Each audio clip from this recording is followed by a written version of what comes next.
السلام علیکم ورحمۃ اللہ وبرکاتہ، نحمده ونصلی علی رسولہ الکریم، اما بعد فاعوذ باللہ من الشیطان الرجیم، بسم اللہ الرحمن الرحیم، رب اشرح لی صدری ویسر لی امری واحلل عقدۃ من لسانی یفقہوا قولی۔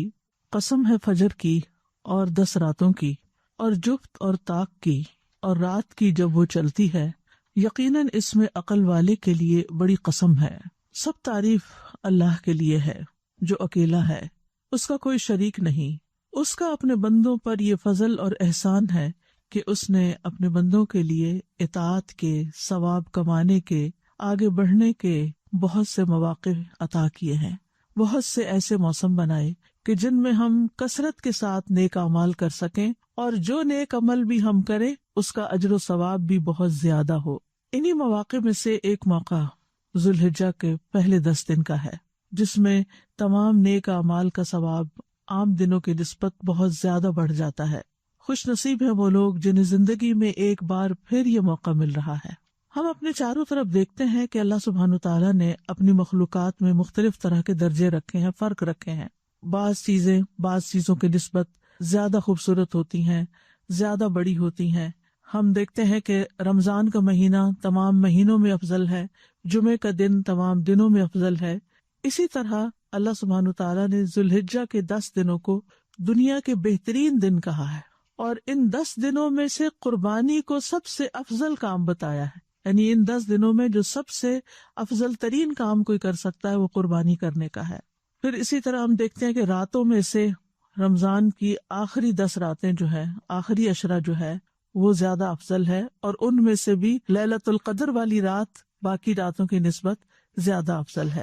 عام طور پر ہمارے ہاں ان راتوں کا تو بہت اہتمام کیا جاتا ہے، اور لیلۃ القدر کو لوگ 27ویں کو خاص طور پر پوری رات جاگتے ہیں، لیکن ہمارے ہاں عمومی طور پر ذوالحجہ کا وہ اہتمام نہیں، یا ذوالحجہ میں ان کاموں کی طرف اتنی توجہ نہیں، ان کو عام دنوں کی طرح ہی گزار دیا جاتا ہے۔ لیکن ہم دیکھتے ہیں کہ یہاں سورۃ الفجر کے شروع میں اللہ سبحانہ تعالیٰ نے ان 10 راتوں کی قسم کھائی ہے۔ عربی میں رات کا لفظ جو ہے وہ دن پر بھی آتا ہے، اور رات میں یعنی رمضان کی 10 راتیں اور پھر رات میں دن بھی شامل ہے، چونکہ لہٰذا 10 دن بھی اس میں علماء یہ کہتے ہیں کہ اس سے مراد عشرہ ذوالحجہ بھی ہے، اور یہ ان کی فضیلت اور شرف کے لیے کافی ہے، کیونکہ اللہ سبحانہ تعالیٰ جس چیز کی قسم کھاتے ہیں وہ چیز بہت شرف والی، عزت والی، اہمیت والی، فضیلت والی ہوتی ہے۔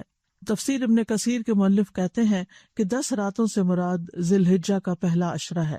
اس کے علاوہ قرآن مجید میں سورۃ الحج میں آتا ہے وَيَذْكُرُ اسْمَ اللَّهِ فِي أَيَّامٍ مَّعْلُومَاتٍ، اور وہ حاجی چند معلوم دنوں میں اللہ کے نام کا ذکر کریں، یعنی اللہ کو خوب یاد کریں۔ تو یہ معلوم دن کون سے ہیں؟ اس میں جمہور علماء اور اکثر مفسرین کے مطابق ایام معلومات سے مراد ذوالحجہ کے پہلے 10 دن ہیں، اور اس کے علاوہ ایام تشریق بھی ان میں شامل ہیں۔ یہ دن یعنی عشرہ ذوالحجہ، عشرہ عربی زبان میں 10 کو کہتے ہیں، 10 کو۔ ذوالحجہ کے پہلے 10 دن دنیا کے سب سے بہترین دنوں میں سے ہیں۔ رسول اللہ صلی اللہ علیہ وسلم نے فرمایا افضل ایام الدنیا العشر، یعنی عشر ذی الحجہ، دنیا کے دنوں میں افضل ترین دن عشرہ ذوالحجہ کے پہلے 10 دن ہیں۔ اور ان دنوں میں کیا عمل سب سے افضل ہے؟ نبی صلی اللہ علیہ وسلم نے فرمایا ان دنوں میں کیے گئے عمل سے افضل کوئی عمل نہیں، یعنی عشرہ ذوالحجہ کے۔ مطلب یہ ہے کہ جو بھی نیکی کا کام آپ کریں گے وہ عام دنوں کی نسبت زیادہ اجر و ثواب کا باعث ہوگا۔ نبی صلی اللہ علیہ وسلم نے فرمایا اللہ کے نزدیک ذوالحجہ کے 10 دنوں میں نیک اعمال کرنا بہت پاکیزگی اور بہت بڑے ثواب کا باعث ہے۔ یہ صحیح ترغیب و ترہیب کی حدیث ہے۔ ان 10 دنوں میں ادا کیے جانے والے فرائض، یعنی جو فرض نمازیں ہم پڑھتے ہیں، وہ دیگر دنوں کے فرائض سے زیادہ افضل ہیں، اور ان کا ثواب بھی کئی گنا زیادہ بڑھ جاتا ہے۔ اسی طرح ان دنوں میں ہم جو نوافل ادا کرتے ہیں وہ دیگر دنوں کے نوافل سے زیادہ افضل ہوتے ہیں، اور ان کا اجر و ثواب عام دنوں میں پڑھے جانے والے نوافل سے زیادہ ہو جاتا ہے۔ صحیح بخاری کی ابن عباس سے روایت ہے، نبی صلی اللہ علیہ وسلم نے فرمایا جو عمل ان 10 دنوں میں کیا جائے اس کے مقابلے میں دوسرے دنوں کا کوئی عمل افضل نہیں۔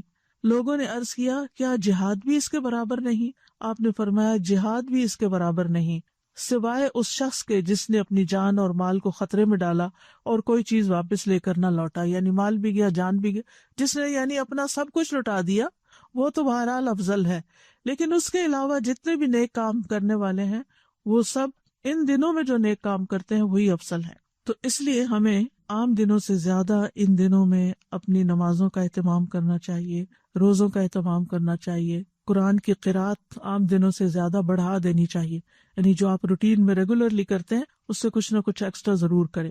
اسی طرح جو اذکار آپ کرتے ہیں، پھر دعائیں جو آپ کرتے ہیں، پھر اللہ سبحانہ تعالیٰ کی بارگاہ میں عاجزی و زاری دن کو بھی اور رات کو بھی، اور اس کے علاوہ حقوق العباد بھی، جیسے والدین کے ساتھ احسان ہے، یعنی اگر آپ کے والدین زندہ ہیں تو ان کو اگر وزٹ کر سکتے ہیں وزٹ کریں، اگر ان کو کوئی گفٹ بھیج سکتے ہیں گفٹ بھیجیں، اور اگر فوت ہو چکے ہیں تو ان کی طرف سے صدقہ کریں۔ پھر اسی طرح صلہ رحمی، رشتہ داروں کے حقوق ادا کرنا، عام لوگوں کی ضروریات پوری کرنا۔ آپ دیکھیں کہ کووڈ کے بعد جس طرح پوری دنیا میں مہنگائی آئی ہے اور بہت سارے لوگ اس سے بہت زیادہ متاثر ہوئے ہیں، بہت پریشانی کا شکار ہے، تو ان کی آپ ضروریات پوری کریں۔ مثلاً اپنے خاندان میں دیکھیں کہ کون سے بچے جو پڑھ رہے تھے اب فیس نہ ہونے کی وجہ سے پڑھ نہیں سکتے، یا یہ کہ اور مختلف طرح کے جو کام تھے ان کے چھوٹ گئے، کس کی جاب چلی گئی، کس کا کوئی کام بند ہو گیا، کوئی بزنس چلا گیا، کس طرح ان کی مدد کر سکتے ہیں، کس طرح دوبارہ ان کو اپنے پاؤں پہ کھڑا کر سکتے ہیں، چاہے مال سے، چاہے اچھے مشوروں کے ساتھ، لیکن ہر طرف سے پورے رشتہ داروں کی خبر گیری کریں۔ پھر اسی طرح اگر کوئی بیمار ہے تو تیمارداری کریں، اسی طرح اگر کسی جنازے کا پتہ چلتا ہے تو اس میں شرکت، پھر پڑوسیوں کے ساتھ حسن سلوک، ان کو کھانا کھلانا، غریبوں کو بھی اور دوسروں کو بھی، اور وہ اعمال جن کا دوسروں کو فائدہ پہنچتا ہے۔ ہم میں سے ہر شخص یہ سوچ سکتا ہے کہ میں کس طرح کسی کو فائدہ پہنچا سکتا، تو دوسروں کو فائدہ پہنچانے کے کام، اس میں انسان بھی ہیں، جانور بھی ہیں، چڑیا پرندے بھی ہیں، ان کے دانے پانی کا انتظام ہے، اور بھی جو آپ نیکیوں کے کام سوچ سکتے ہیں۔ ہم میں سے ہر شخص اپنے اپنے طور پر سوچے اور کچھ نہ کچھ ایکسٹرا ضرور کرے۔ یعنی ایک ہوتا ہے ہم عادتاً اچھے کام کرتے ہیں، الحمدللہ رمضان میں کچھ نیکیوں کی عادت پڑتی ہے، پھر وہ سارا سال چلتی رہتی، پھر عشرہ ذی الحجہ آ جاتا ہے، اس میں کچھ اور نیک کام شروع کر لیتے ہیں، پھر وہ زندگی کا حصہ بن جاتے ہیں۔ تو یہ اللہ تعالیٰ کا بہت بڑا فضل ہے کہ جو ہمیں یہ موقع دیتا ہے، اور نئے سرے سے ریجنریٹ کرتے ہیں، اور پھر اس کے بعد ہم کچھ نئی چیزیں اپنی زندگی میں نئے رنگ بھر لیتے ہیں، پھر ایسا ایسا فیڈ بھی ہونے لگتے ہیں، پھر موقع آ جاتا ہے رمضان کا، پھر ذی الحجہ کا، پھر دوبارہ سے ہم تر و تازہ ہو جاتے ہیں۔ تو اس لیے ان 10 دنوں کو ہمیں ضائع نہیں کرنا، اس کا بھرپور فائدہ اٹھانا ہے۔ اور ان کی فضیلت کس وجہ سے زیادہ ہے، ابن حجر کہتے ہیں عشرہ ذی الحجہ کے باقی ایام سے امتیاز کا ایک سبب یہ معلوم ہوتا ہے کہ اس میں بڑی بڑی عبادات جمع ہو جاتی ہیں، جیسے نماز، روزہ، صدقہ اور حج۔ خاص طور پر حج میں خصوصاً جو کئی مناسک ہیں، جیسے طواف کرنا، کنکریاں مارنا، سعی کرنا اور قربانی کرنا، یہ تمام کام جو ہیں وہ اسی عشرے کے اندر ہوتے ہیں۔ اور حج، جیسا کہ آپ جانتے ہیں کہ اسلام کے ارکان میں سے ایک عظیم رکن ہے، اور الحج اشہر معلومات، حج کے مہینے معلوم ہیں، اور اس میں شوال، ذوالقعدہ اور ذوالحجہ کے پہلے 10 دن یعنی حج کے مہینوں میں آتے ہیں۔ اور حج مبرور کا بدلہ یا ثواب جو ہے وہ جنت کے سوا کچھ نہیں، یعنی حج مبرور جو ہے وہ جنت میں لے جانے والا عمل ہے۔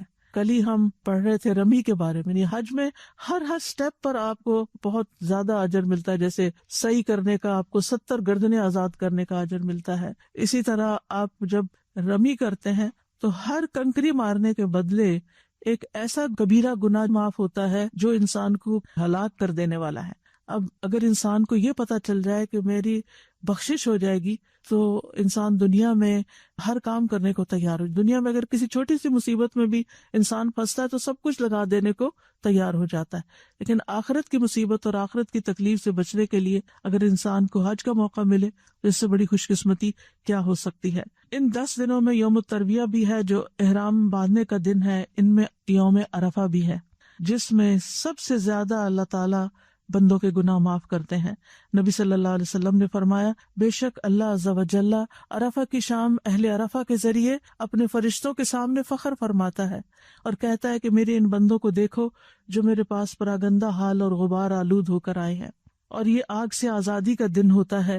رسول اللہ صلی اللہ علیہ وسلم نے فرمایا، اللہ عرفہ کے دن سے زیادہ کسی دن اپنے بندوں کو دوزخ سے آزاد نہیں کرتا، یعنی پورے سال میں سب سے زیادہ جو لوگوں کو آگ سے رہائی ملتی ہے وہ عرفہ کے دن ملتی ہے، اور اللہ اپنے بندوں کے قریب ہوتا ہے۔ پھر فرشتوں کے سامنے اپنے بندوں پر فخر کرتے ہوئے فرماتا ہے کہ یہ سارے بندے کس ارادے سے آئے ہیں، کیوں یہاں جمع ہوئے ہیں؟ ظاہر ہے اپنے گناہوں کی بخشش کے لیے، اللہ کو راضی کرنے کے لیے، اور یہ حاجیوں اور غیر حاجیوں کے لیے معافی کا دن ہے۔ نبی صلی اللہ علیہ وسلم نے فرمایا، تمہارا دوپہر کے بعد عرفات میں کھڑے ہونا ایسا ہے کہ اللہ تعالیٰ آسمان دنیا پہ نازل ہوتے ہیں، فرشتوں سے تم پہ فخر کرتے ہیں، فرماتے ہیں کہ میرے بندے میرے پاس کھلے اور گہرے راستے سے پراگندہ حال میں آئے ہیں، جو میری رحمت اور جنت کے امیدوار ہیں۔ بس اگر تمہارے گناہ ریت کے ذروں یا بارش کے قطروں یا سمندر کی جھاگ کے برابر بھی ہوں تو میں انہیں بخش دوں گا۔ میرے بندوں لوٹ جاؤ، تم بخش دیے گئے، اور ان کی بھی مغفرت ہے جن کی تم نے سفارش کی۔ یعنی جو حاجی وہاں جا کر آپ کے لیے بخشش کی دعا کرتے ہیں وہ آپ کے حق میں بھی قبول ہوتی ہے، اور پیچھے والوں کی بخشش کا بھی اعلان ہوتا ہے۔ اور اس کے علاوہ یہ ہے کہ جو نہیں جا سکے، جو یہیں پر ہیں، وہ 9 تاریخ کا یعنی عرفہ کے دن کا روزہ رکھیں، کیونکہ عرفہ کے دن کا روزہ جو ہے اس کے بارے میں آپ سے پوچھا گیا، فرمایا کہ یہ گزرے ہوئے ایک سال اور آنے والے سال کے گناہوں کا کفارہ بن جاتا ہے۔ اور اس میں جو کہ جب عرفات میں حاجی کھڑے ہوں تو ہم بھی اپنے طور پر اللہ تعالیٰ سے دعائیں کہ اللہ تعالیٰ ہمیں بھی معاف فرما دے اور اپنی رحمت سے نوازے۔ عرفہ کا دن اس لحاظ سے بھی بہت اہم ہے کہ اللہ سبحانہ تعالیٰ نے اس دن اپنے دین کو مکمل کیا تھا۔ نبی صلی اللہ علیہ وسلم پر یہ آیت اتری تھی، الیوم اکملت لکم دینکم واتممت علیکم نعمتی ورضیت لکم الاسلام دینا۔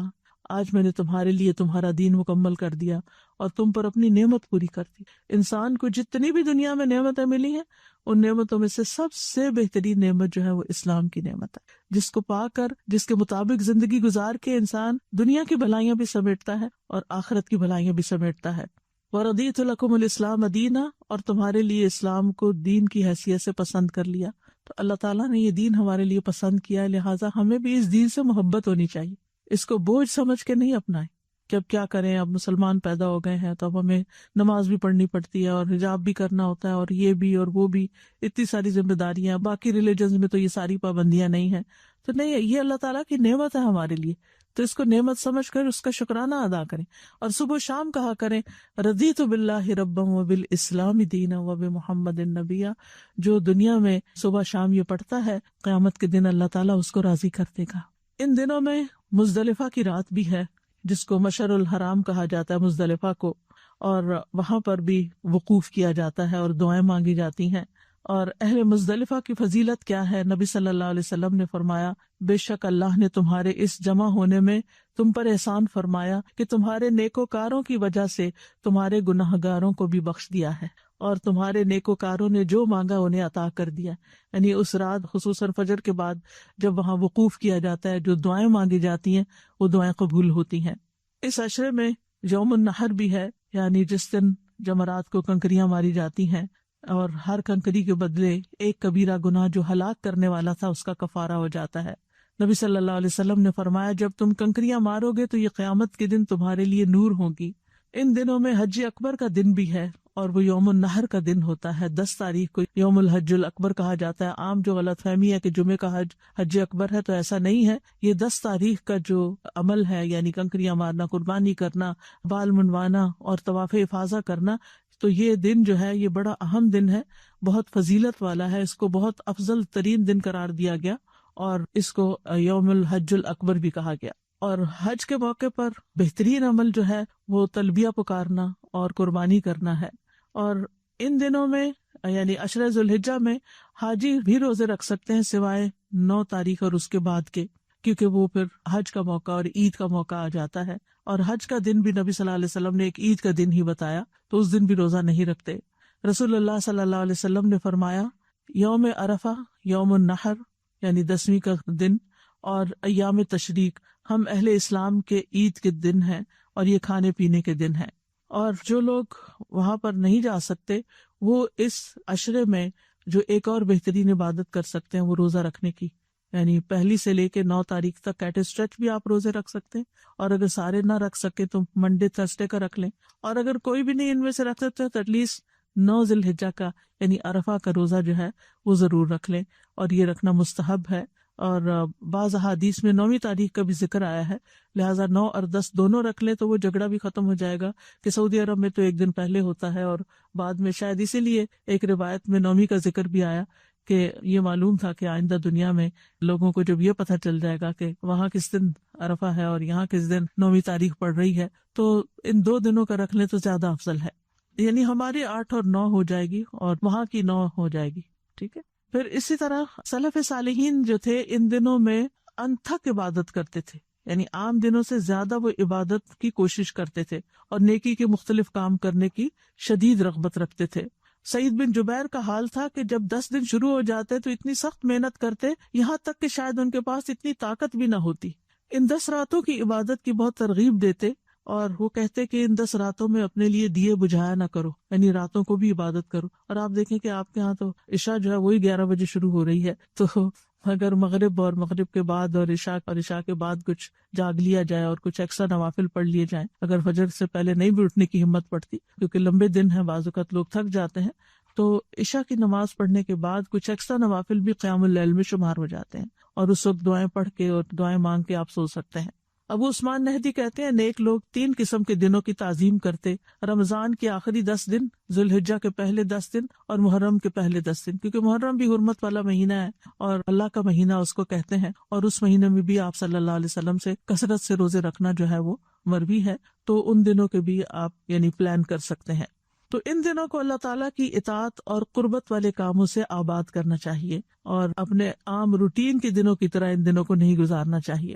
زیادہ سے زیادہ نیکیاں کرنی چاہیے اور نیکیاں خوشی سے کرنی چاہیے. قرآن مجید میں آتا ہے وَمَن تَطَوَّعَ خَيْرًا فَإِنَّ اللَّهَ شَاكِرٌ عَلِيمٌ، جو کوئی خوشی سے نیکی کرے تو بے شک اللہ قدردان ہے، سب کچھ جاننے والا ہے.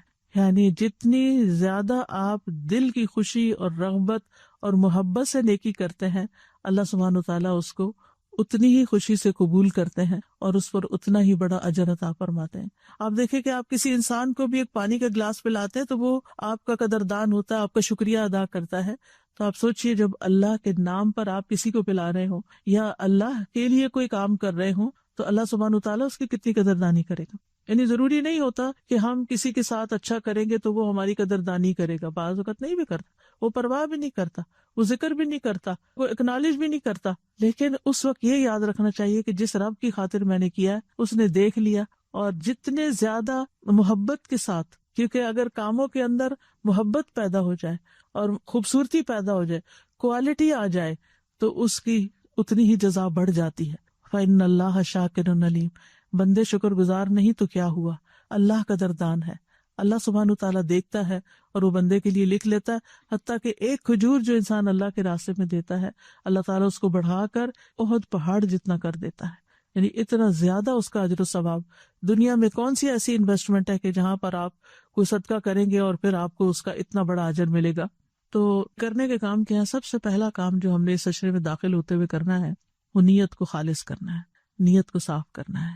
خالص کرنے کا مطلب ہے صاف ستھرا کرنا ہر طرح کی علائشوں سے، کہ ہم نے جو کچھ بھی ان دنوں میں کرنا ہے وہ صرف اللہ کے لیے کرنا ہے، کسی پر احسان نہیں جتانا اور کسی سے ہمیں صلے اور اجر کی توقع نہیں.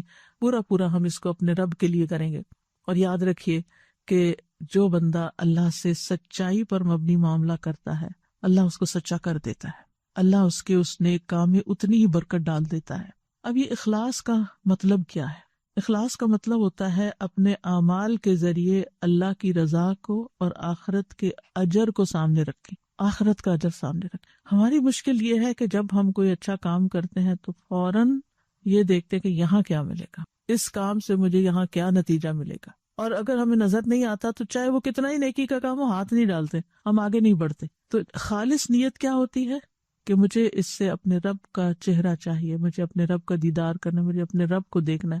میں جب اپنے رب سے ملاقات کروں تو میرا رب مجھ سے راضی ہو جائے اور آخرت میں اللہ تعالیٰ میرے اجر کو محفوظ کر لے. وَمَنْ أَرَادَ الْآخِرَةَ وَسَعَى لَهَا سَعْيَهَا وَهُوَ مُؤْمِنٌ فَأُولَئِكَ كَانَ سَعْيُهُمْ مَشْكُورًا. اور جو آخرت کو چاہے اور اس کے لیے کوشش کرے جبکہ وہ مومن ہو تو یہی لوگ ایسے ہیں جن کی کوشش قابل قدر ہے، یعنی اللہ تعالیٰ ان کی کوشش قبول کر لیتا ہے. اور ویسے بھی ہمیں اس کا حکم بھی دیا گیا وَمَا أُمِرُوا إِلَّا لِيَعْبُدُوا اللَّهَ مُخْلِصِينَ لَهُ الدِّينَ. وہ یہی حکم دیے گئے ہیں کہ دین کو اللہ کے لیے خالص ہو کر یکسو ہو کر عبادت کریں. یعنی عبادت صرف اللہ کا حق ہے، عبادت میں کسی اور کو شریک نہیں کرنا. فَلْيَعْمَلْ عَمَلًا صَالِحًا وَلَا يُشْرِكْ بِعِبَادَةِ رَبِّهِ أَحَدًا، کہ وہ اپنے رب کی عبادت میں کسی کو شریک نہ کرے۔ تو اللہ سبحانہ وتعالیٰ خالص عمل ہی قبول کرتا ہے جو خالصتاً اس کی رضامندی کے لیے کیا جائے۔ جس میں دوسرے شریک ہو جائیں وہ اس کام کو رد کر دیتا ہے کہ دوسرے ہی اب اس کا بدلہ دیں گے۔ دنیا کی زندگی ایک امتحان ہے، اور اس امتحان میں ہو کیا رہا ہے، یہ کیا امتحان ہے؟ ایکم احسن عملا، کہ تم میں سب سے اچھا عمل کس کا ہے، یہ امتحان ہے۔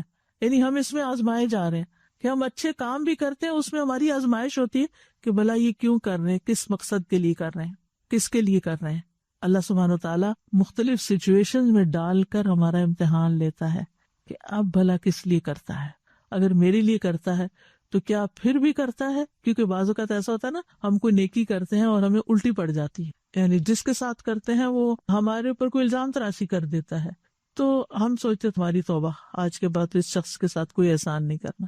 پھر کچھ عرصے بعد پتہ چلتا ہے کہ وہ شخص محتاج ہے، ضرورت مند ہے، پھر آپ کا دل پسیج جاتا ہے، آپ سوچتے ہیں چلے پھر آگے بڑھتے، پھر کہتے نہیں میں نے مزہ چکھ لیا اس کے ساتھ نیکی کرنے، میں نے نہیں کرنی، ایسا نہیں کرنا۔ اور خصوصاً رشتہ داروں کے اندر ایسا ہوتا ہے، جو قریبی لوگ ہوتے ہیں جو آپ پر زیادہ توقعات رکھتے ہیں۔ تو اللہ سبحانہ وتعالیٰ نے یہ نہیں کہا کہ ایکم اکثر عملا، کہ تم میں سے بہت زیادہ کام کون کر کے لائے، یہ کہ احسن عملا۔ اور احسن عمل کی دو شرائط ہیں، ایک اندرونی ایک بیرونی، اندر نیت سچی ہو، خالص ہو، اور بیرونی سنت کے مطابق ہو، طریقہ درست ہو، یعنی اس کی کوالٹی جو ہے وہ بہترین ہو۔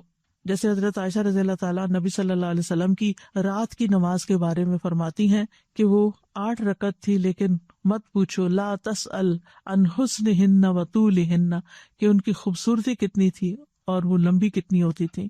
اس کے لیے ہمیں اللہ تعالیٰ سے دعا بھی کرنی چاہیے کہ ربی اعنی علی ذکرک و شکرک و حسن عبادتک، کہ اے اللہ تو میری مدد کر کہ میں تیرا ذکر کر سکوں، تیرا شکر ادا کر سکوں، اور تیری بہترین عبادت کر سکوں، خوبصورت عبادت کر سکوں، کیونکہ اللہ کی توفیق کے بغیر کچھ نہیں ہوتا۔ ہمارے پاس وقت ہوتا ہے، ہم بیٹھے رہتے، ہم زبان تک نہیں ہلاتے، ذکر ہی نہیں کرتے، چپ بیٹھے رہتے، کیونکہ توفیق نہیں ہے۔ لیکن جب اللہ تعالیٰ توفیق دیتا ہے تو مشکل سے مشکل وقت میں بھی، بعض اوقات آپ دیکھیں آپ آدھے نیند میں اور آدھے جاگ رہے ہوتے ہیں اور آپ کی زبان پہ ذکر ہوتا ہے، یہ اللہ کی توفیق سے ہی ہوتا ہے۔ اور آپ کی آنکھ کھلتی ہے تو آپ کا منہ ہل رہا ہوتا ہے، یہ اللہ کی توفیق سے ہی ہوتا ہے۔ پھر ان نیکیوں کو خالص کرنے کے لیے ایک اور چیز یہ کہ ہر نیکی آخری نیکی سمجھ کے کریں، کہ شاید یہ لاسٹ ٹائم ہو۔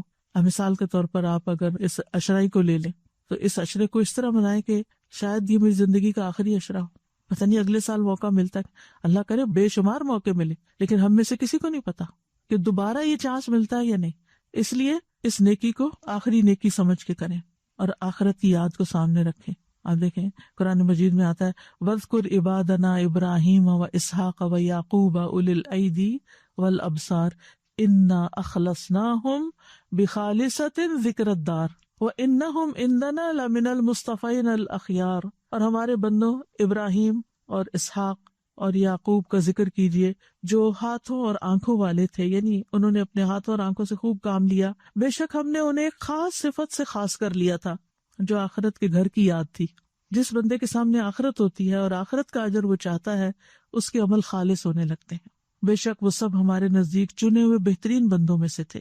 تو ہمیں اپنے آخری انجام کو سامنے رکھ کے نیک اعمال کو کرنا ہے۔ پھر اسی طرح یہ ہے کہ جو عمل ہم تنہائی میں کرتے ہیں وہ زیادہ خالص ہوتے ہیں بنسبت اس کے کہ جو سب کو دکھا کے بتا کے کر رہے ہوتے ہیں۔ خفیہ صدقہ، خفیہ نوافل، تنہائی کی عبادت، گھر کے اندر والے کونے میں جا کر نوافل پڑھنا، چپکے سے رات کو اٹھنا کہ کسی کو پتہ ہی نہ چلے، الگ جگہ پر جا کر وضو کرنا اور خاموشی سے گھر والوں کو بھی نہیں بتانا کہ میں نفل پڑھ رہی ہوں، یعنی کوئی بھی کام کرنا چپکے کرنا، صرف اللہ سبحانہ تعالیٰ کے سامنے رکھ کے کرنا۔ اور پھر رات کی گھڑیوں میں اللہ کے سامنے رونا، یعنی ان دنوں میں ضرور یہ ٹرائی کریں، کوشش کریں کہ کوئی نہ کوئی ایسا آپ کا وقت اللہ کے ساتھ خاص ہو جس میں آپ اللہ تعالیٰ کے سامنے روئیں اور رو کر دعا کریں، اور دنیا کی بھی اور آخرت کی بھی، یا اللہ ہماری موت کے بعد کے تمام مراحل کو آسان کر دینا۔ پھر اسی طرح یہ ہے کہ کوئی بھی نیکی عادت سمجھ کے نہ کریں کہ مجھے عادت یہ کرنے کی، میں ان دنوں میں یہ کرتی ہوتی ہوں، نہیں، اس کو ریفریش کر کے حسن سلوک کسی کے ساتھ کرنا ہے یا عبادت کرنی ہے، دوبارہ سے اس کو ایک نیکی کا کام اور ایک خیر کی بات سمجھ کے کریں۔ انہم کانوا یسارعون فی الخیرات ویدعوننا رغبا ورہبا، کہ اللہ کے پسندیدہ بندے جو تھے وہ نیکیوں میں جلدی کرتے تھے، تیز دوڑتے تھے، اور پھر وہ رغبت اور رہبت یعنی اللہ تعالیٰ سے امید لگا کے اور ڈرتے ہوئے بھی اس کو پکارتے تھے۔ پھر اسی طرح یہ ہے کہ ہر طرح کی نیکی کرنے کی کوشش کریں، کیونکہ بعض اوقات ہم چند مخصوص کام کر رہے ہوتے ہیں نا تو ہم ان کو کافی سمجھ لیتے ہیں، مثلا ہم سمجھتے ہیں ہم تو قرآن کے طالب علم ہیں اور ہم تو قرآن حفظ کر رہے ہیں اور ہم ترجمے سے پڑھ رہے ہیں اور ہم بہت ساری نیکیاں کر رہے ہیں، تو اب یہ نیکی تو کوئی بھی کر لے گا، یہ کوئی اور کر لے گا۔ کتنے کام ہیں کہ جن کو ہم سمجھتے ہیں یہ کوئی اور کر لے گا، جبکہ وہ ہمیں کرنا چاہیے۔ ہمیں نہیں پتا کہ کوئی چھوٹی سی نیکی ہمارے کام آ جائے گی، یہ کوئی بڑی نیکی، تو بڑی بھی کریں اور چھوٹی بھی کریں، یعنی جو موقع مل جائے۔ کسی نیکی کو اپنی شان کے خلاف نہ سمجھیں کہ اب میرا اتنا بڑا مقام اور مرتبہ ہو گیا ہے تو میں اب یہ چادریں بچھاؤں یا مسجد صاف کروں یا میں یہ جوتے سیدھے کر دوں یا میں یہ راستے میں ٹشو پڑا ہوا یہ اٹھاؤں، یہ تو جس کا کام ہے وہی کرے گا۔ نہیں، اگر مجھے موقع مل رہا اور میں گزر رہا ہوں اور مجھے نظر آ گئی ایک چیز تو میں ہی کر لوں۔ حدیث میں آتا ہے لا تحتقرن من المعروف شیئا، نیکی کے کسی کام کو حقیر نہ سمجھو، جسے ہم حقیر سمجھ رہے، ہو سکتا ہے وہ اللہ کے نزدیک بڑا ہی عظیم ہو کیونکہ وہ ہمارے نفس پہ بھاری ہے۔ اچھا، ہر شخص کے ساتھ یہ ہوتا ہے، کچھ نیکیاں اس کے نفس پہ بڑی خوشگوار ہوتی ہیں، آسان ہوتی ہیں، اور کچھ بڑی بھاری ہوتی ہیں، اور بعض اوقات کوئی چھوٹا سا کام ہوتا ہے وہ ہمارے نفس پہ بڑا بھاری ہو جاتا ہے، ہمیں ایک آر آتی ہے اس کام کے کرنے سے، تو اپنے نفس کے خلاف جا کر اس کو کریں تو انشاءاللہ اس کا اجر بھی بہت زیادہ ہوگا۔ اور پھر آپ کچھ بھی کر کے نا مطمئن نہ ہو کہ ہم نے بہت کچھ کر لیا، مطمئن نہیں ہونا، ابھی تو اور بھی کرنے کے، ابھی تو کچھ نہیں کیا۔ اب دیکھیں اہل جنت میں جا کر نا کسی چیز پہ ریگریٹ نہیں کریں گے سوائے ان اوقات کے کہ جو دنیا میں انہوں نے اللہ کے ذکر کے بغیر گزارے یا نیکی کے موقع کو گنوا دیا۔ قیامت کا دن بھی یوم الحسرہ ہے، تو اس دن نہ حسرت ہو کہ ہمارے پاس اتنے قیمتی دن آئے اور ہم نے کچھ کیا ہی نہیں، ان میں ایسے ہی وقت ضائع کر دیا۔ بہت کچھ کر کے بھی دلوں میں اللہ کا ڈر رہنا چاہیے۔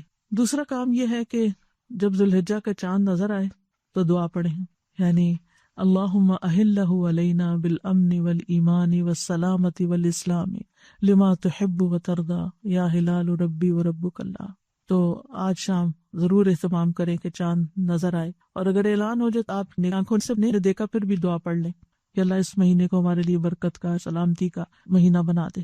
پھر ایک اور اہم کرنے کا کام یہ ہے کہ سچی توبہ کریں، یعنی بعض اوقات ہم کرنے کے کاموں کی لسٹ بنا لیتے ہیں اور جو پچھلی زندگی میں گناہ کیے ہیں ان کی پرواہ نہیں کرتے، یا کوئی بری عادتیں ہوتی ہیں ہماری ان کو ہم نہیں چھوڑتے۔ تو اس لیے کوئی بھی اپنا گناہ یاد آئے، نہیں بھی یاد آتا تو دماغ پہ زور ڈال کے اپنی پچھلی ساری زندگی کو دیکھیں، میں نے کہاں کہاں اللہ کی نافرمانیاں کی، وہ کون سے اوقات ہیں کہ جہاں میں نے اللہ کی قائم کردہ حدود توڑی، کہ اللہ نے مجھے کام کرنے کا حکم دیا تھا اور میں نے نہیں کیا، تو ان کے اوپر توبہ اور آئندہ سے ان گناہوں سے کنارہ کشی، سابقہ گناہوں پہ ندامت، اور بہترین خطا کار توبہ کرنے والے ہوتے ہیں۔ نبی صلی اللہ علیہ وسلم نے فرمایا ہر انسان خطا کار ہے اور بہترین خطا کار وہ ہیں جو توبہ کرتے ہیں، اور توبہ مرتے دم تک کرتے رہنا چاہیے۔ انسان سے یہ مطلوب ہے کہ وہ جب اللہ کی طرف متوجہ ہونا چاہتا ہے، نیکی کا کام کرنا چاہتا ہے، تو پہلے توبہ کر لے، کیونکہ گناہ نیکیوں میں رکاوٹ بنتے ہیں۔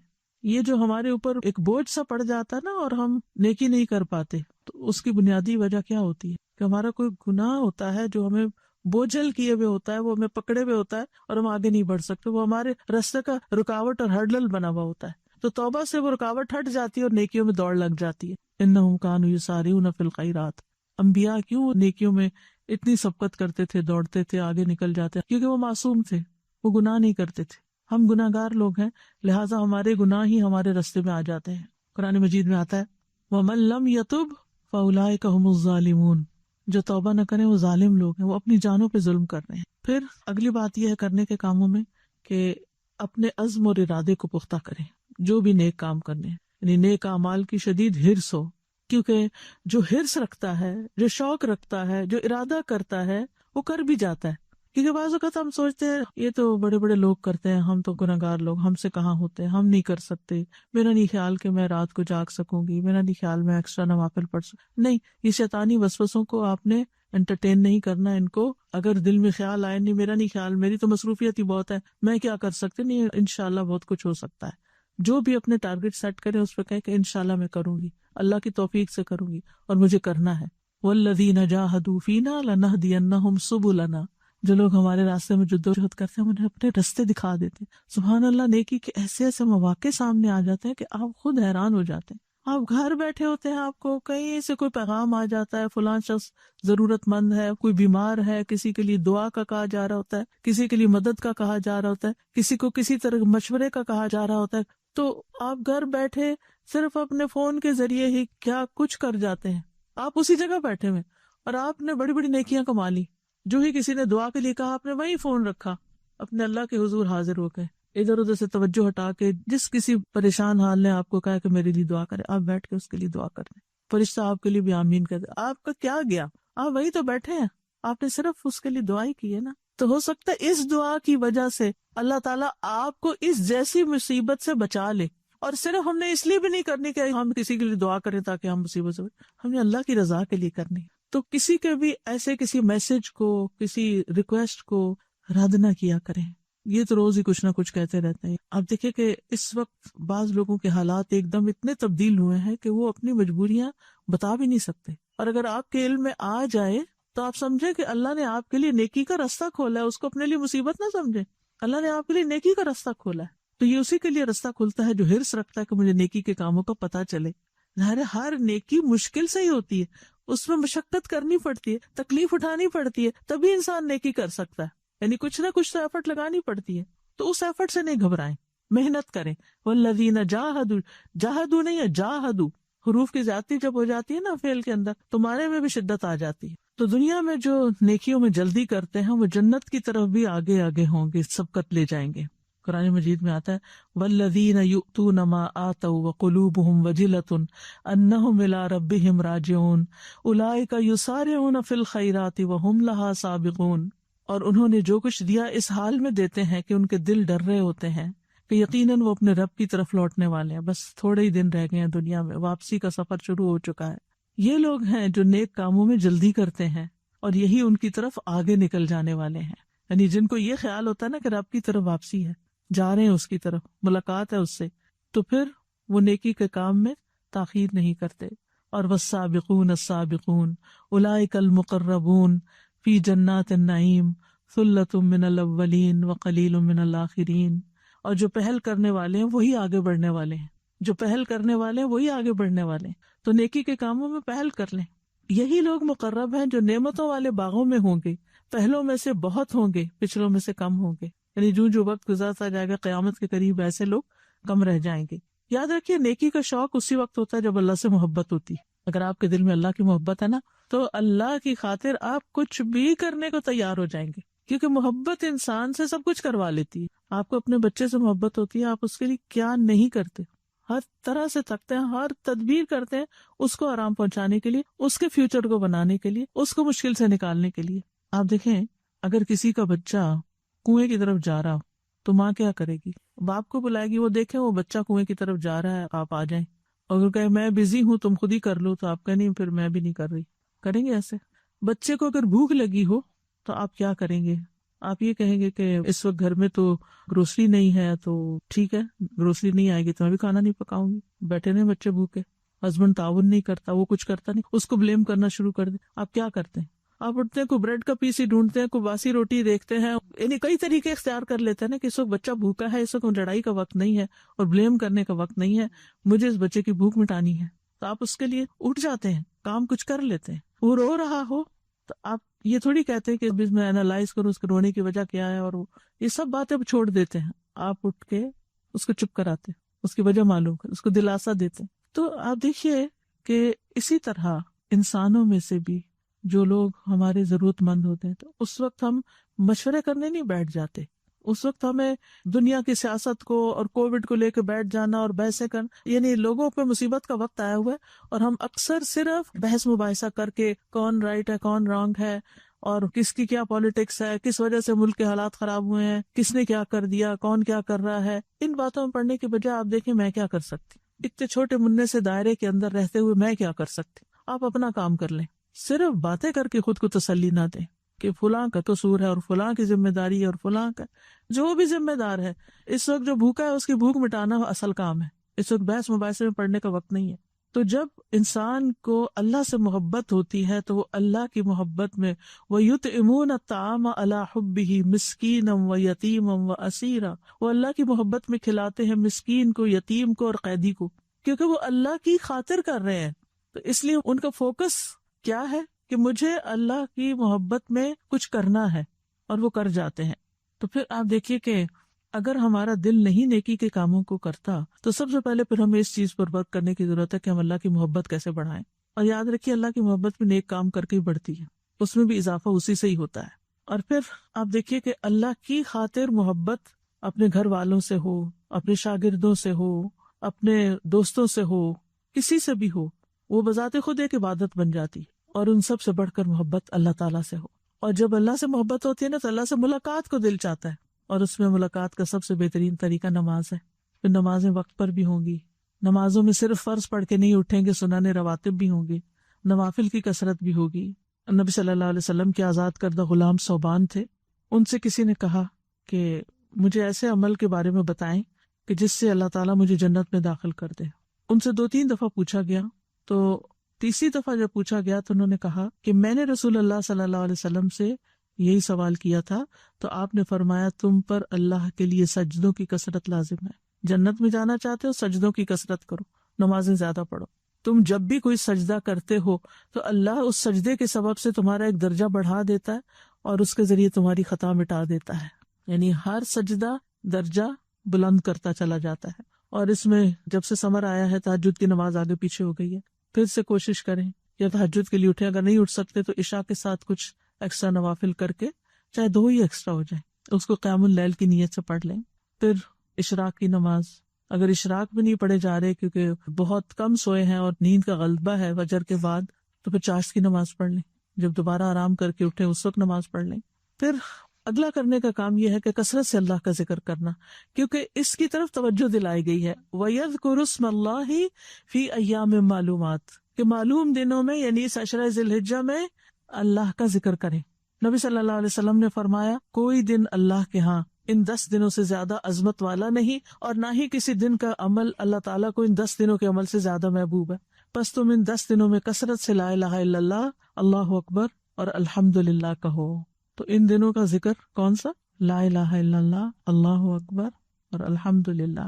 نبی صلی اللہ علیہ وسلم نے فرمایا کیا میں تمہیں تمہارا بہترین عمل نہ بتاؤں جو تمہارے مالک کے نزدیک اچھا اور پاکیزہ ہے اور تمہارے درجات میں سب سے بلند ہے اور سونا چاندی خرچ کرنے سے بہتر ہے اور اللہ کی راہ میں جہاد کرتے ہوئے تمہارے کفار کی گردنیں مارنے اور ان کے تمہاری گردنیں مارنے سے بھی افضل؟ صحابہ نے عرض کیا کیوں نہیں؟ آپ نے فرمایا اللہ کا ذکر.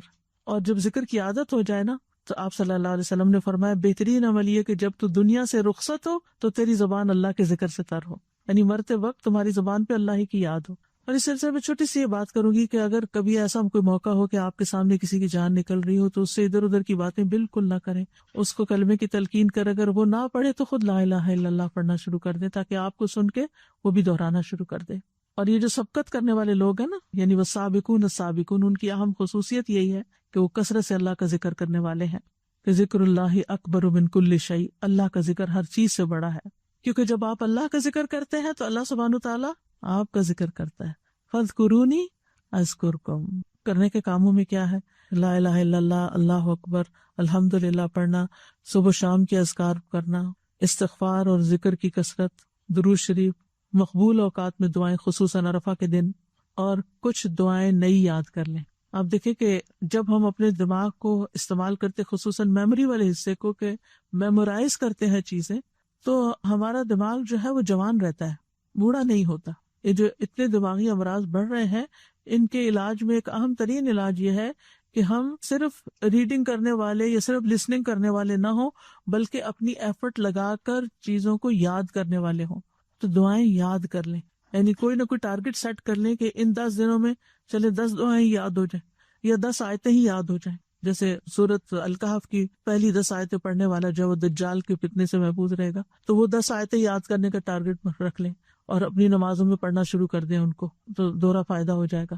لیکن یاد رکھیے کہ جتنے بھی اذکار ہیں ان میں سب سے زیادہ اہم افضل تکبیرات ہیں، یعنی ان 10 دنوں کا سب سے افضل ترین ذکر تکبیر ہے.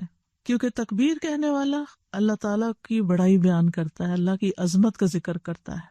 وَرَبَّكَ فَكَبِّرْ، اپنے ربی کی بڑائی بیان کرو، وَكَبِّرْهُ تَكْبِيرًا، اس کی بڑائی بیان کرو، خوب بڑائی بیان کرنا۔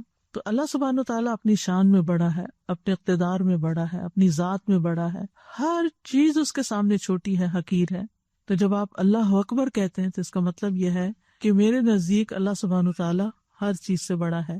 اور پھر ہم مصروفیات کا بہانہ نہیں کرتے، کیونکہ اللہ بڑا ہے نا، تو جس کام کے لیے اس نے بلایا ہے وہ مجھے پہلے کرنا ہے، کیونکہ وہ بڑا ہے۔ کیونکہ جس کو ہم بڑا سمجھ لیتے ہیں نا تو اس کی بات نہیں ٹالتے۔ اگر اپنے والدین کا آپ ادب احترام کرتے ہیں، ان کو بڑا سمجھتے ہیں، ان کی اہمیت ہے، تو آپ ان کی بات نہیں ٹالیں گے۔ اسی طرح زندگی میں جس کسی کو آپ کوئی اپنے سے بڑا درجہ دیتے ہیں، آپ اس کے لیے اس طرح کا معاملہ نہیں کرتے جیسے اپنے سے چھوٹوں کا یا اپنے برابر والوں کا کرتے ہیں۔ اس لیے یہ سبق ہمیں ان دنوں میں سکھایا گیا ہے کہ ہم اللہ کو بڑا مان لیں۔ بار بار کہنے کا مطلب کیا ہے کہ ہم صرف زبان سے کہنے والے نہ ہوں بلکہ ماننے والے بھی ہوں۔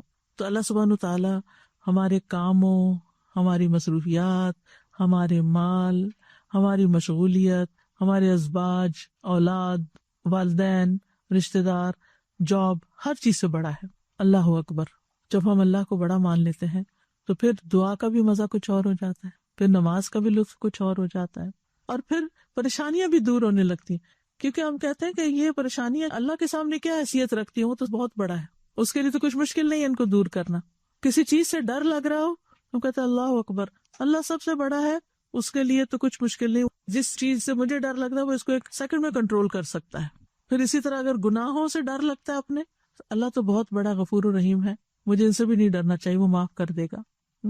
پھر اگر ہم نیک اعمال کریں، بڑے سے بڑے نیک اعمال کر لیں کہ الحمدللہ کہتا ہے میزان بھر گیا، زمین و آسمان کے درمیان کی چیزیں بھر گئیں، نہیں، اللہ اس سے بڑا ہے۔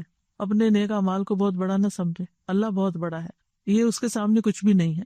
تو بہرحال اللہ سبحانہ تعالیٰ کا ذکر جب ہم اللہ اکبر کریں تو صرف زبانی نہ کریں بلکہ دل میں بھی محسوس کریں۔ اور ویسے بھی رسول اللہ صلی اللہ علیہ وسلم نے فرمایا اللہ اکبر کہنا زمین و آسمان کے درمیان کی ساری فضا کو بھر دیتا ہے، اتنا اجر کا باعث ہے۔ اور جب ہم کہتے ہیں اللہ اکبر کبیرہ والحمد للہ کثیرہ وسبحان اللہ بکرۃ واصیلا، ایک موقع پر ایک شخص نے نماز میں یہ الفاظ کہے تو آپ نے فرمایا مجھے تعجب ہوا کہ اس کے لیے آسمان کے دروازے کھولے گئے۔ تو ابن عمر کہتے ہیں میں نے ان کلمات کو پھر کبھی نہیں چھوڑا، ہمیشہ ان کو پڑھتے رہے۔ صحابہ اور تابعین ان ایام میں کثرت سے تکبیرات پڑھتے تھے، بازار کی طرف نکل جاتے، حضرت ابن عمر، ابو ہریرہ رضی اللہ عنہ، اور تکبیرات کہتے اور لوگ ان کی تکبیر سن کے تکبیر کہتے، اور پھر محمد بن علی جو تھے وہ نفل نمازوں کے بعد بھی تکبیر کہتے، عورتیں بھی تکبیر کہتی۔ اور تکبیرات آپ کو معلوم ہے اللہ اکبر لا الہ الا اللہ واللہ اکبر وللہ الحمد۔ اب اگر یوٹیوب پہ دیکھیں تو مختلف تکبیرات وہاں پر آپ کو ملیں گی، اور جو حج کے موقع پر یا منا میں گونج رہی ہوتی ہیں یا پھر حرم میں جو تکبیرات پڑھی جا رہی ہوتی ہیں، تو اس سے ایک ایسی عجیب سے سما ہو جاتا ہے جب گھر میں لگائی جاتی۔ تو میک شور کہ آپ دن کے کسی حصے میں ضرور تکبیرات گھر میں بلند آواز سے پلے کریں، تاکہ آپ کے بچے اور گھر والے جو ہیں وہ بھی سن کر اس کو دہرانے لگے۔ کچھ نہ کچھ تو چل ہی رہا ہوتا ہے نا، یعنی ہم ایسے خاموشی سے تھوڑی کام کرتے ہیں، کچھ نہ کچھ سنتے رہتے ہیں، کچھ نہ کچھ لگا لیتے ہیں، کچھ لوگ میوزک لگا لیتے ہیں، کچھ لوگ کچھ اور نیوز لگا لیتے ہیں، یعنی یہ ہماری زندگی کا ایک حصہ بن گیا کہ ہمیں کچھ نہ کچھ سننا ضرور ہے۔ تو اس میں آپ تکبیرات سنانے کا اہتمام کریں گھر میں، کیونکہ یہ اس عشرے کی سب سے افضل ترین عبادت ہے۔ اس کے علاوہ خوب دعائیں بھی مانگیں۔ دعا بذات خود ایک عبادت ہے، رات کی دعا، تہجد کی، ہر نماز کے بعد کی دعا، عرفہ کے دن کی دعائیں، اور رات کے وقت استغفار، وبالاسحار هم یستغفرون۔ صرف اپنے لیے نہیں، اوروں کے لیے بھی دعائیں مانگیں، اپنے دوستوں، عزیزوں، رشتہ داروں۔ یہ بھی آپ کر سکتے ہیں کہ ہر روز 10 لوگوں کو منتخب کر لیں، ان کے نام لے کر دعا کریں، اپنی فون ڈائریکٹری کھول لیں یا اپنی فیملی کا کھول لیں گروپ، اور اس میں سب کو سامنے رکھ کے، کیونکہ ویسے تو ہمیں بھول جاتے ہیں کہ کس کس کے لیے دعا کرنی، تو ان کا نام لے کر پھر اپنے کولیگس، اپنے اسٹوڈنٹس، اپنے ٹیچرز، اپنے رشتہ دار، ان سب کے لیے دل کی گہرائیوں سے دعائیں کریں، اور عمومی طور پر تمام مسلمان مردوں عورتوں کے لیے۔ دیکھیں، آپ نے جو قرآن و سنت کا جتنا بھی مطالعہ کیا ہے اس میں بعض اوقات یہ ہوتا ہے کہ ایک بات عمومی انداز میں کہی جاتی ہے، اس کے بعد پھر کسی ایک چیز کو خاص بھی وہاں بیان کیا جاتا ہے۔ ایک تو عمومی دعائیں ہم سب کے لیے کریں گے، ربنا اغفر لی ولوالدی وللمؤمنین یوم یقومون، ساری آگے اس میں، لیکن پھر اس کے بعد رب ارحمہما کما ربیانی صغیرا، خاص والدین کے لیے پھر اس کے بعد نانی نانا دادی دادا جو ہمارے آبا و اجداد ہیں، جو ہمارے رشتے دار ہیں، ان سب کے لیے دعائیں.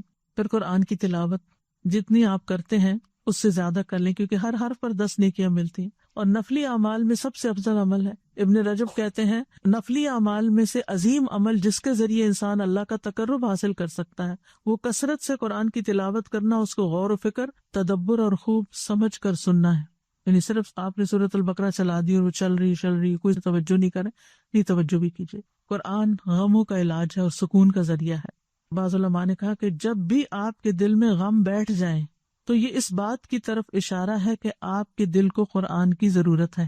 قرآن پڑھنا شروع کر دیں، قرآن پڑھانا شروع کر دیں، قرآن کی مجلس میں بیٹھ جائیں تو آپ کا غم زائل ہونا شروع ہو جائے گا. آپ جتنی زیادہ تلاوت کریں گے، جتنا اس سے زیادہ تعلق بڑھائیں گے، اتنا ہی زیادہ سکون پائیں گے. ہو سکے تو ان 10 دنوں میں قرآن پورا کر لیں، روز کے 3 سپارے کر کے. پھر صدقہ کرنا، صدقہ بھی ایک عظیم عبادت ہے. اگر آپ کی زکوٰۃ ڈیو ہے تو آپ زکوٰۃ ادا کر لیں، ورنہ نفلی صدقات میں سے آپ دیکھیں کہ جیسے الہدا کی ویب سائٹ پہ جائیں تو وہ کئی کیٹیگریز آپ کو بنی، تھوڑا تھوڑا تھوڑا تھوڑا سارے ایک میں ڈال دیں. معلوم نہیں کون سا کہاں کس جگہ پر فائدہ دے جائے آپ کو. تو بعض اوقات ہم یہ کہتے ہیں ہم تو فلاں جگہ دے چکے ہیں، اب اور نہیں ٹھیک ہے، فلاں جگہ بھی دیا تو تھوڑا سا، یعنی آپ کو نہیں معلوم کس جگہ دیا ہوا کتنا بڑھ جائے. کیونکہ صدقہ بری موت سے بچاتا ہے، صدقہ گناہوں کو زائل کر دیتا ہے، صدقہ رب کے غضب کو بجھاتا ہے، صدقہ مال میں برکت اور رزق میں اضافے کا سبب ہے، اور صدقہ کرنے والے کو اللہ تعالیٰ بہترین نعم البدل بھی عطا کرتا ہے. یعنی جو اس نے دیا اس سے بہتر اس کو واپس ملتا ہے. اور ان دنوں میں کیا جانے والا صدقہ باقی دنوں سے زیادہ افضل ہے. تو ان دنوں میں ہر روز صدقہ کریں. ویسے تو زندگی میں عادت ہونی چاہیے روزانہ ہی صدقہ کرنے کی، اور اگر روز آپ کسی مسجد نہیں جا سکتے، کسی غریب کے پاس نہیں جا سکتے، تو گھر میں ہی باکس بنا لیں اور اس میں ہر روز کچھ نہ کچھ ڈالیں. اور اسی طرح صدقہ کائنڈ کی شکل میں بھی ہو سکتا ہے، یعنی کیش کے علاوہ کائنڈ میں بھی ہو سکتا ہے. اور اس میں چاہے آپ ایک کھجور ہی صدقہ کیوں نہ کریں. نبی صلی اللہ علیہ وسلم نے فرمایا جس نے اللہ کی راہ میں کوئی چیز خرچ کی اس کے لیے اس کا 700 گنا لکھا جاتا ہے. پھر اپنے اہل و عیال پر خرچ کریں، اپنے گھر والوں پر، ان کو عید کے کپڑے لے کر دیں یا ان کو مزید کوئی چیزیں ضرورت کی ہیں. یہ نہیں کہ اگر کپڑے پہلے بھی تو اور مزید لے کر دیں. مطلب یہ ہے کہ دیکھیں کہ ان کو کس چیز کی ضرورت ہے. بعض اوقات بچے ہر سال بڑے ہو جاتے ہیں، ان کے کپڑے چھوٹے ہو جاتے ہیں، تو ایسے موقع پر اگر لے کر دیتے ہیں تو ان کے لیے خوشی کا باعث بھی ہو جاتا ہے. یعنی سالانہ اگر پلاننگ کر لیں نا انسان کی کہ کچھ رمضان میں کرنا ہے، کچھ ان دنوں میں کرنا ہے. پھر اسی طرح رشتہ داروں کو کچھ نہ کچھ گفٹ دے سکتے ہیں آپ.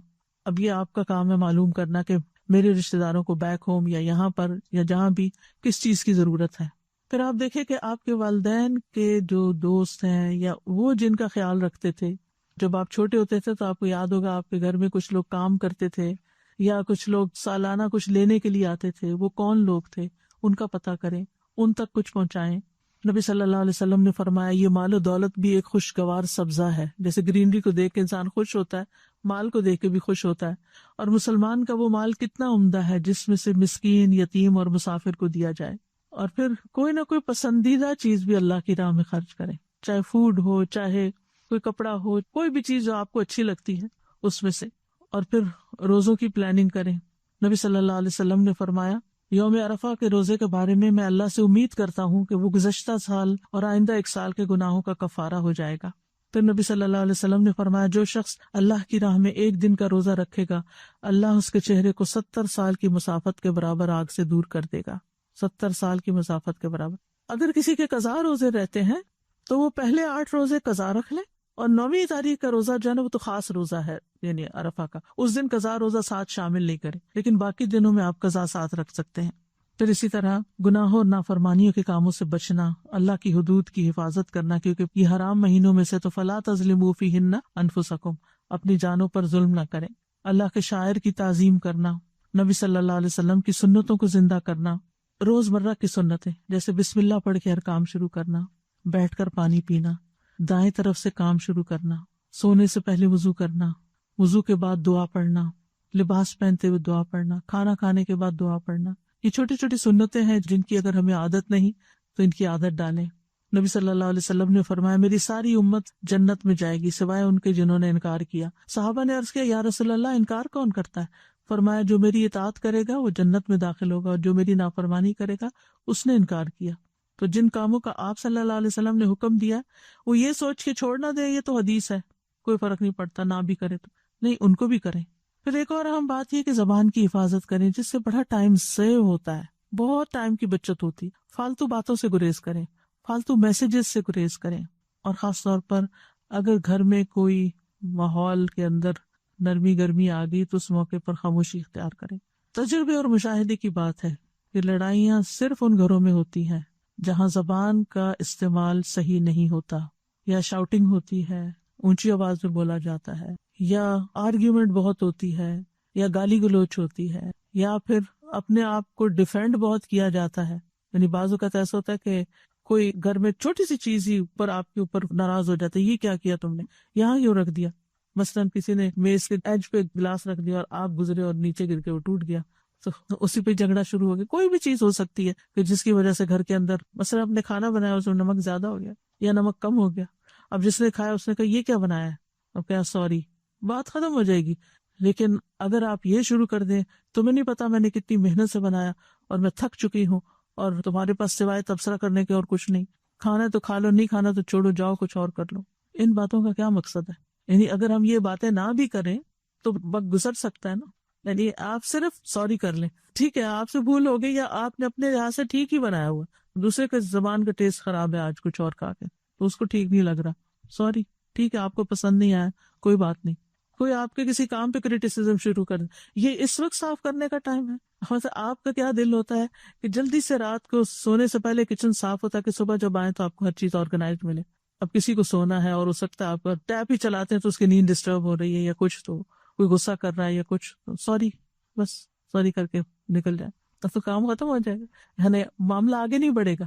لیکن اگر آپ نے اچھا ٹھیک ہے پھر آپ خود کر لیں, یعنی ہم کچھ نہ کچھ ایسا جواب آگے سے دیتے ہیں کہ دوسرا شخص جل جائے. جب آپ نے دوسرے کا غصہ بھڑکا دیا تو پھر اب آپ سننے کے لیے بھی تیار نہیں, اور پھر اگر آپ کا بھی بھڑک اٹھا تو پھر آپ دیکھیں بعض اوقات نتیجہ کہاں تک جا پہنچتا ہے. آپ یقین کریں شیطان چھوٹی سی چنگاری لگاتا ہے اور طلاق تک جا نوبت پہنچتی, کیونکہ مرد حضرات طلاق سے نیچے پھر کوئی بات نہیں کرتے, ان کی ایگو اتنی بڑی ہو جاتی ہے کہ عورت نے ہمیں کچھ کہہ دیا, بیوی نے کچھ کہہ دیا, سب کے سنائیں گے, ایک بیوی کے نہیں سن سکتے. تو اس لیے گھروں کی فضا کو آپ نے اچھا رکھنا تاکہ آپ کا عبادت میں دل لگے. ورنہ کیا ہوتا ہے, ایسی باتیں اگر ہم کر آتے ہیں نا تو عبادت بھی مزے کی نہیں رہتی, عبادت بھی نہیں ہوتی. اور شیطان بھی رمضان میں بھی آپ دیکھیں شیطان اللہ کے بندہ ہمارا نفس اتنا بھڑک رہا ہوتا ہے, اور جب نیکی کا کوئی موقع ہوتا ہے نا تو شیطان شاید آپ کو نیکی سے نہ روکے لیکن اس سے پہلے کوئی ماحول ایسا خراب کر دے کہ جس کی وجہ سے آپ نیکی کر بھی رہے ہو تو آپ کا دل ہی نہ لگے اس میں. تو زبان کی حفاظت جو ہے نبی صلی اللہ علیہ وسلم نے فرمایا خوشخبری ہے اس کے لیے جس نے اپنی زبان پہ قابو پا لیا, اس کے لیے خوشخبری ہے, گڈ نیوز, سارے مشکلیں ختم, اور اس کے گھر نے اسے کشادگی اور گنجائش دی, یعنی اس کا گھر اس کے لیے کھلا ہو گیا.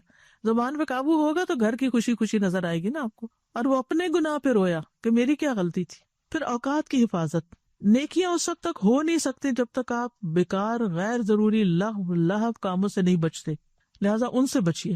نیند میں بھی اپنا وقت زیادہ ضائع نہ کریں, نیند کے اوقات بھی درست کریں. ادھر ادھر کی باتیں, ادھر ادھر کے چیزیں دیکھنا, سوشل نیٹ ورکس پہ بیٹھنا, سوشل میڈیا پہ اپنا وقت ضائع کرنا, یاد رکھیے ان دنوں کا نعم البدل کوئی نہیں ہے کہ آپ کو پھر سال کے اور دن نہیں ایسے ملیں گے جن میں یہ کام آپ کریں. تو قد افلح المؤمنون الذین هم فی صلاتهم خاشعون والذین هم عن اللغو معرضون, یقیناً کامیاب ہو گئے وہ مومن جو اپنی نماز میں عاجزی کرتے ہیں اور وہ جو لغو کاموں سے منہ موڑتے ہیں, بیکار چیزوں سے بچتے ہیں. حدیث میں آتا ہے من حسن اسلام المرء ترکہ ما لا یعنیہ, انسان کے اسلام کی خوبی یہ ہے کہ وہ بے فائدہ چیزوں کو چھوڑ دے. اور پھر 10 ذی الحجہ کا خاص عمل قربانی ہے.